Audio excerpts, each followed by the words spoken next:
We do the Christmas concerts to perform the Christmas album. We made our first Christmas album in 1992, and the year that the album came out, we did a tour with it, and it was a lot of fun. It's because it's the only time we get to sing the songs on that album, or the 2 or 3 weeks that precede the holidays after Thanksgiving.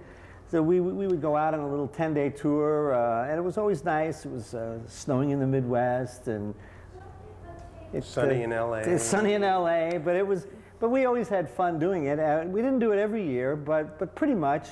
But I think it's the only opportunity we get to sing those songs, and we love the album, so we enjoyed doing that. We did this album with Johnny. So all the arrangements were written by him. So it's wonderful to hear the charts, you know, to have a full orchestra and to be able to, you know, to hear what he wrote, you know. So it's a lot different. Like Tim said, it's a lot different than what we usually do during the year. So it's a nice change. The Manhattan Transfer is based on a 4-part harmony sound, which was very popular in American music, and it was popular music of the 30s and 40s,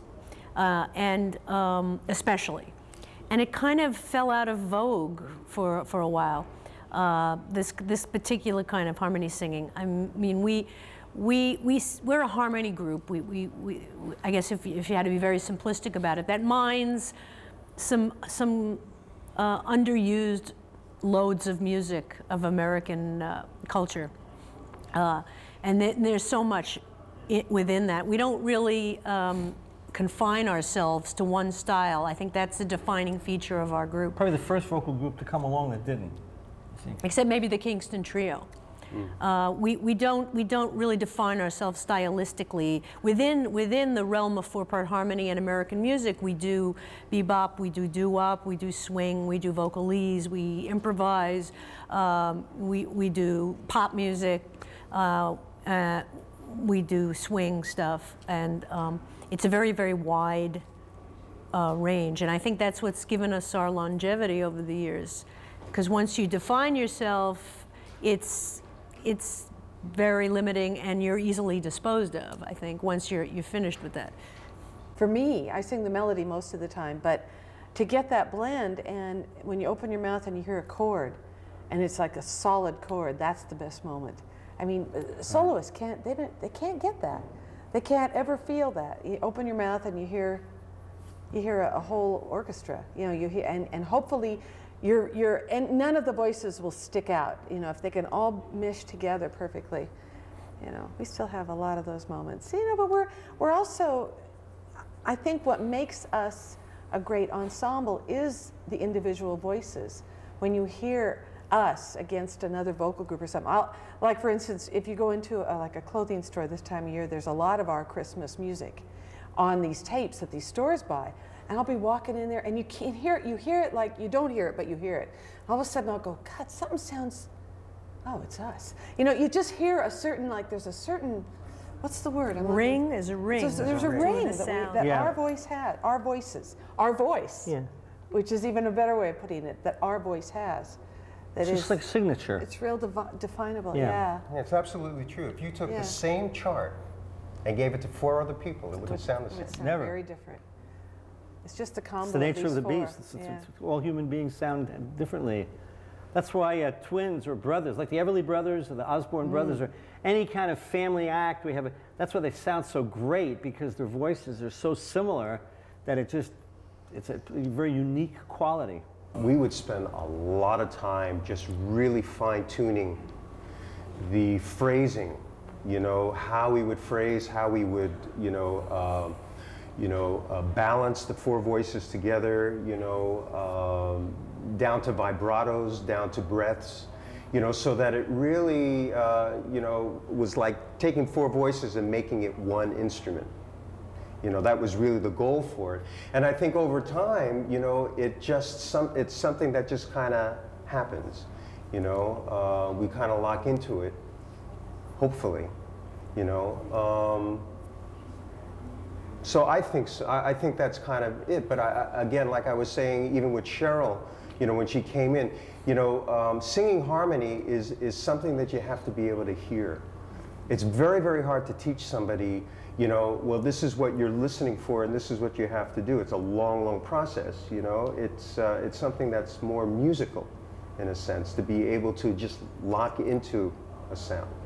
So I think that when we sing, you know, especially when we're in a small place where we can hear each other, you know, it's really kind of locking into that, into the voices and how each part makes up that chord. People that do pop music, that sing pop songs, get their material from demos. And today, in the music business, people don't write songs, they write records. Usually when a songwriter presents a demo, I mean, the whole idea of the record is there. And the idea is pretty much that's what you do.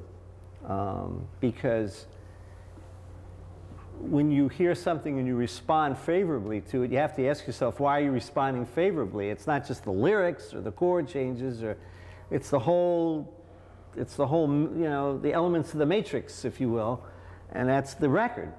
But a band like us, we don't do pop music in that way, because we're kind of uncanny in how we pick our material. We pick a lot of stuff that's a lot of jazz tunes. We pick instrumental pieces that we write lyrics to, for vocalese, and some old big band stuff. A lot of times when I hear something and I want to bring it to the group, I have to ask myself, well, what is it about what I'm hearing? What is it that I like? Because I have to make sure that it's something that we can do. And maybe there's something that I like about a record that can't be reproduced. So I have to, you know, if I'm going to bring something to the band, let's say if it's an old big band tune, or if it's well, what is it about it? Another part of our process, though, that's kind of unusual, I guess, is that we usually write out what we sing. It's written out. It's an arrangement. It's arranged for the voices. It's not a free-for-all.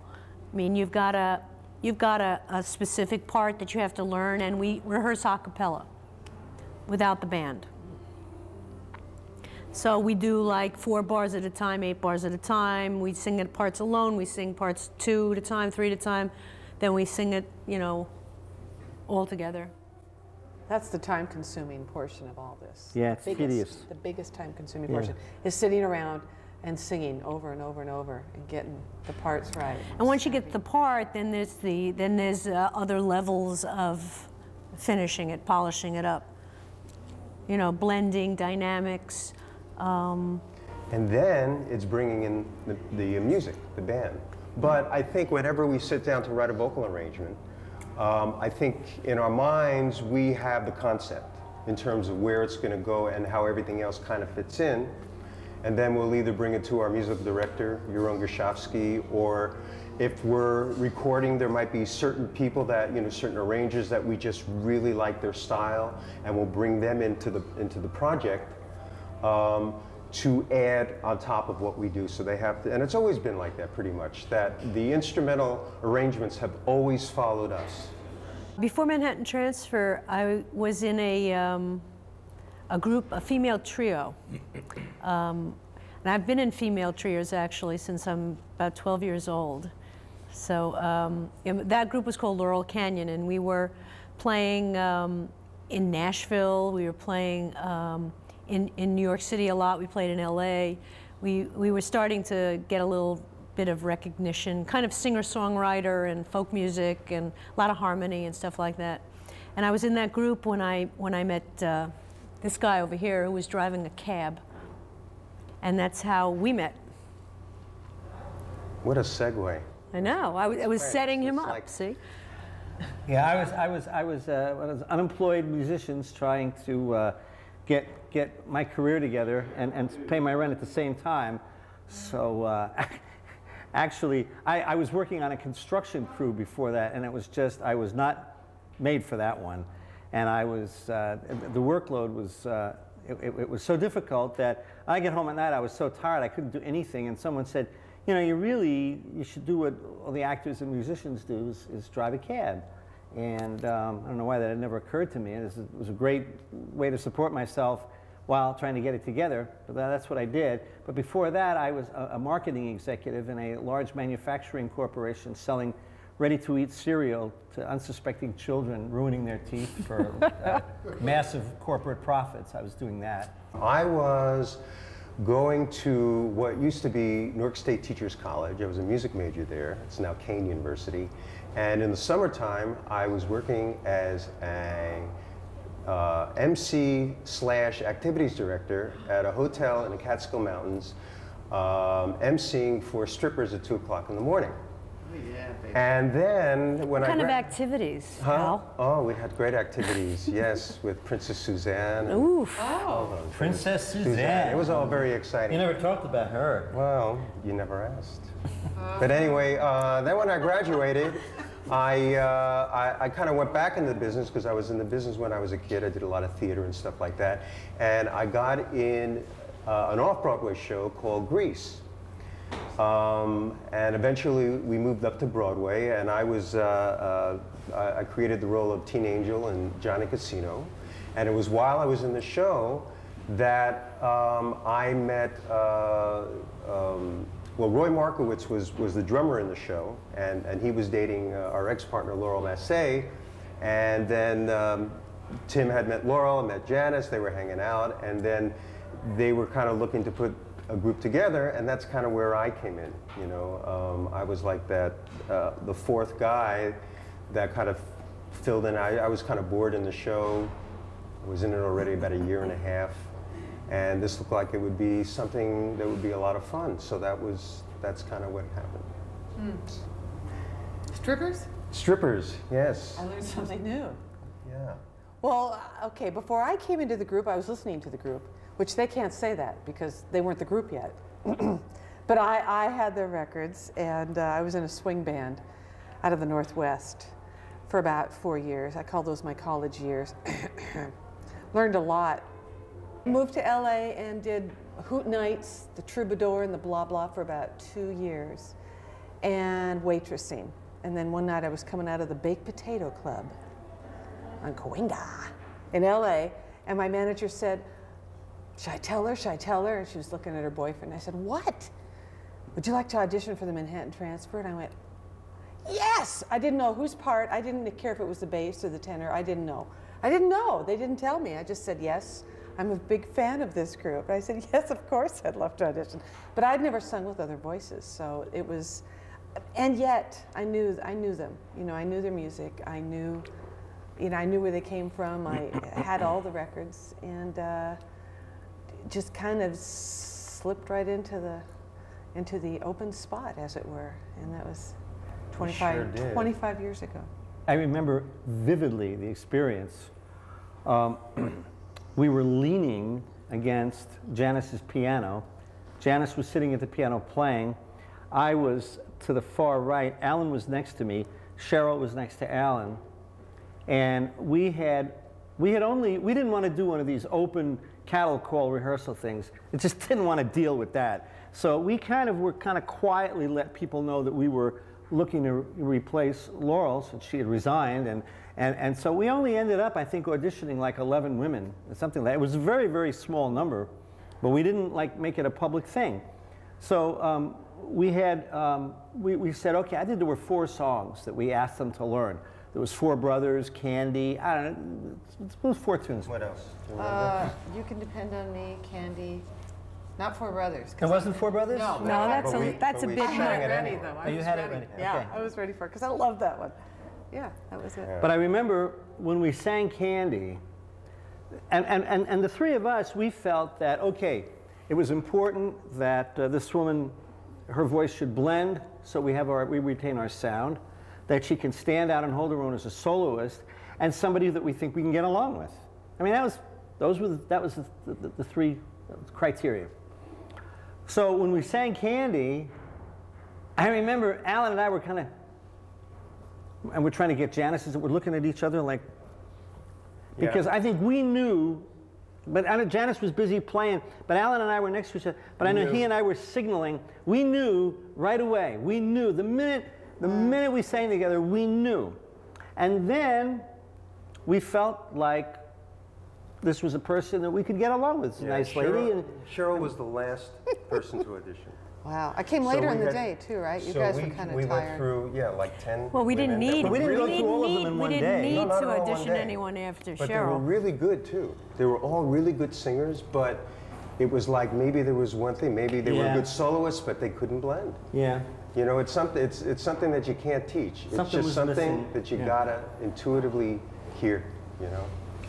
Pretty exciting stuff. Yeah, but we knew right away, and I remember we broke out some champagne, and Cheryl even said later, she said, I didn't understand why we were drinking. You have to, but with the three of us were celebrating, it's like we found somebody. It was great. Especially after we said, well, you know, sometimes we play in places that are very, very small. There's only one dressing room.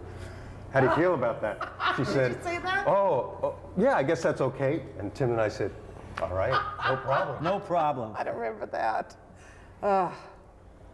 There you go. We don't live in the same city anymore, unfortunately. I really do kind of miss that because it's a great way to, when you're just casually hanging out, you know, sometimes you come up with some great ideas or you're just listening to music and, Yeah. you know, if you can really just spend an afternoon a week together or something, it's really great for a creative process, you know, as opposed to living in different cities and not being able to go to a movie or, you know, sometimes when you're just not even thinking about it, ideas will percolate.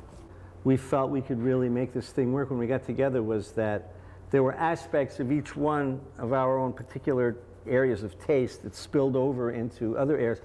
Like Alan was on Broadway. I was not into Broadway at all by choice. I mean, I just was never interested. But Alan was into rhythm and blues vocal group music, as was I in a big way. And to a degree, so was Janice. She sang in a girl group that did that kind of stuff. But Janice and I were into folk music, but Al wasn't. You know, when Cheryl came in, serious background in swing, because her dad was a swing musician, I was into swing big time. You know, Janice was into like Coltrane. There were all different aspects, so that we kind of filled in each other's gaps, if you will, and each other filled in our gaps. So we learned from each other.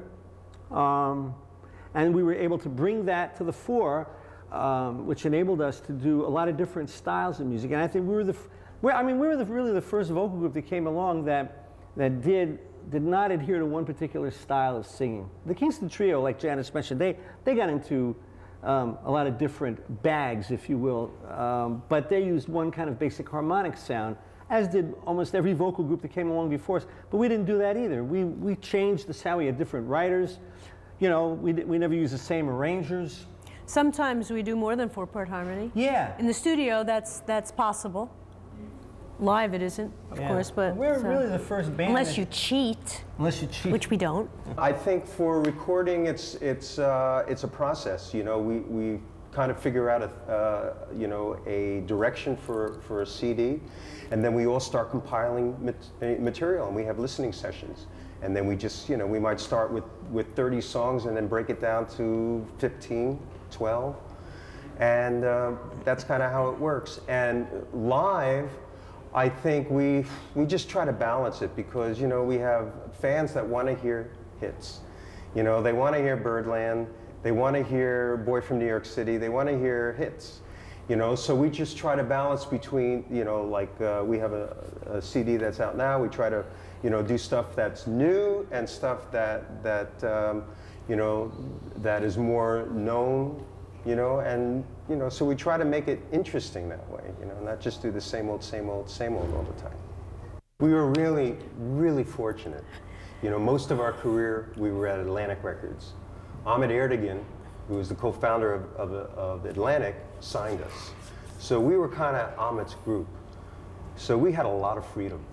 You know, they really allowed us. Amazing. Most of the time when we made a record, they were never around. We would just do what we were going to do, and then we'd hand them the product. I think it was just sheer luck that our group coincided with Ahmet's personal taste. You know, Yeah. so I think that's maybe why he let us be. I mean, it certainly isn't that way today. You know, I mean, it's so hard today to be creative that way. You know, because it's, you know, everybody's watching the buck. Everybody's counting. And it's so, you know, so it became so homogenized Yes. in a sense. Either that, or they're taking these kids that maybe if they were in college, they'd be groomed for something. I'm speaking specifically of this American Idol phenomenon, which is repulsive, you know, and they become some wet dream for some record executive to try and, you know, have songwriter royalties for their cronies. And, you know, these people are, I mean, they're okay singers, but, you know, if they were in a high school choir, they'd like stand out, maybe, you know. I think. Was that too harsh? No, it was great. I don't think so. I agree with you. MTV really changed America's musical sensibility because it took music from here and it put it over here. So after MTV, there was this requirement that you have to be good looking.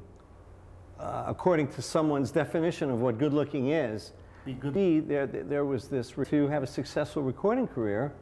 But prior to that, I mean, going back for years, I mean, like you think of a lot of the different male and female singers, I mean, Roy Orbison or Patsy Cline or Ella Fitzgerald, I mean, they were not, you know, glamorous people according to that kind of cosmetic definition, if you will, but nobody could sing like them. And then kind of going along with what Janice said, when MTV came along, it was like a breeding ground for a lot of very attractive looking people who were very mediocre singers. So that has become the standard now. And it's starting to change a little bit, thank goodness. But that's my gripe with television anyway, with newscasters. I mean, everybody has to be good looking. It's like, screw good looking. I mean, that's somebody who's intelligent. Oh, God, forbid that. Sorry, I didn't mean that. We're usually pretty generous to our fans, and why not? They're loyal. They've been with us for Yeah. as long as we've been together.